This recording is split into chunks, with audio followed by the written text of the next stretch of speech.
Você sabe qual é a diferença entre os termos cimbramento, escoramento, escoramento remanescente e reescoramento?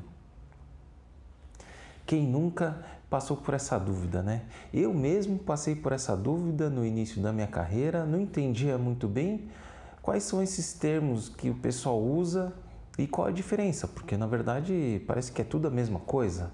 Então vim aqui hoje para falar e explicar a respeito desses termos aí para vocês, beleza?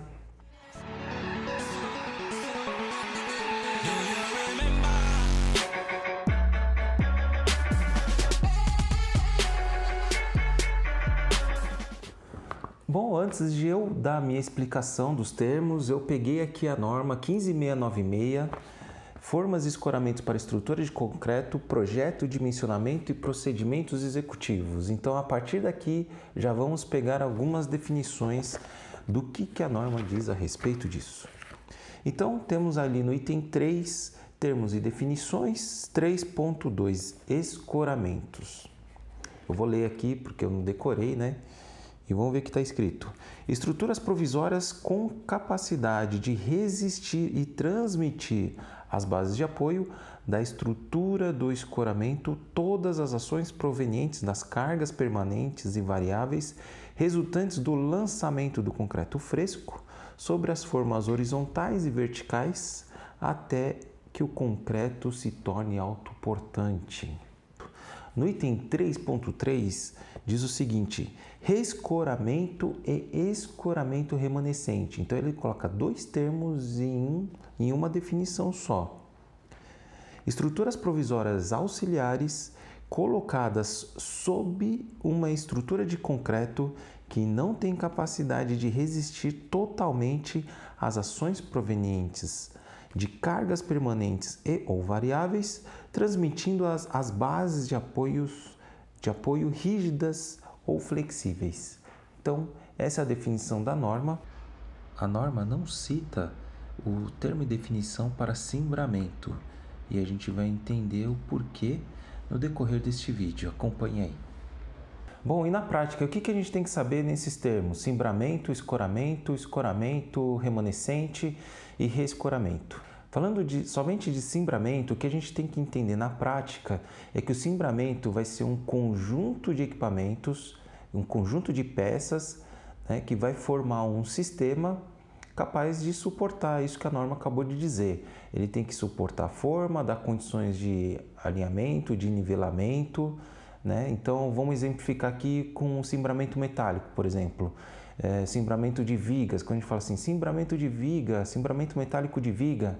Então o cimbramento ele é composto de pezinhos, torres, quadros, né? São os quadros, os travamentos, diagonais, forcados, as guias principais ou longarinas e os barrotes ou traversas secundárias. Vamos falar agora sobre o termo escoramento.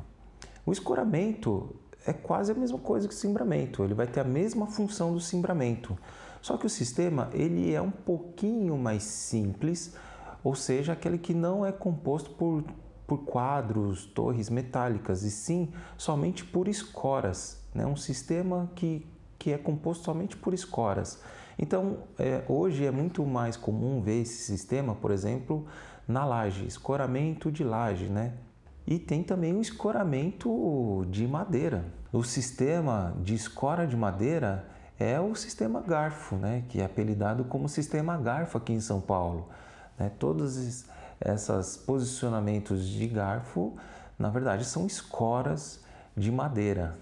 No final das contas, cimbramento e escoramento a gente pode entender como uma mesma coisa. É que tem gente que fala cimbramento, tem outras pessoas que falam escoramento. No final das contas é a mesma coisa. Reescoramento e escoramento remanescente também é a mesma coisa. Na prática a gente entende então que é a mesma atividade, o mesmo serviço, tá? Nós que fazemos o projeto de escoramento remanescente, nós adotamos esse termo escoramento remanescente por achar o termo um pouquinho mais adequado, um pouquinho mais correto. Ele é um sistema totalmente independente do cimbramento ou do escoramento, tá? Ele tem uma função diferente do cimbramento, né? Então, o escoramento ele tem que ser dimensionado e projetado para posicionar ele estrategicamente numa laje ou nas vigas para que possa permitir a desmontagem do cimbramento e a retirada das formas, que a gente chama de desforma. Só é possível a gente fazer essa desforma, a retirada do cimbramento, com a posição dessa escora remanescente ou reescoramento, que é a linguagem popular. Bom, pessoal, resumo da ópera então é o seguinte: o que a gente tem que ter na nossa cabeça? Que cimbramento e escoramento é uma coisa, tem a sua função, e escoramento remanescente ou reescoramento tem a sua função diferente dessa. Tudo bem? Esse aqui serve para a montagem, da permissão da montagem das formas, concretagem, sobrecarga de trabalho e tudo mais, até o início do endurecimento do concreto. Aí vem o sistema de escoramento remanescente, que vai permitir que o cimbramento saia e a gente consiga então aproveitar para o pavimento seguinte. Espero que vocês tenham gostado desse vídeo. Se vocês tiverem dúvida, questionamento, argumentos, comentários contrários, por favor, deixe aí nos seus comentários. Meu nome é Rogério Sato, sou especialista em execução de estrutura e projetista de forma de madeira. Te vejo no próximo vídeo. Valeu!